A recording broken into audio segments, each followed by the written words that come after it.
Hello दोस्तों, मैं अंशु सोनी कानपुर से आपको बताने जा रहे हैं फोर्ट इंजन के बारे में। कि ये देखिए, ये अभी देख रहे हैं ना, ये टिकली, इसको बोलते हैं, टिकली बोलते हैं।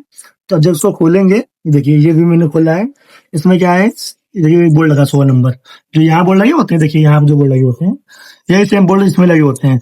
तो इसको पहले खोलें, उसके बाद इसको निकाले पहले, उसके बाद बोर्ड खोलें, नहीं तो आपका जो ये है ना ब्लॉक, आपको टूट जाएगा। तो आपको बोल्ट टूट जाएगा नहीं खोलेंगे तो इसको। ठीक है।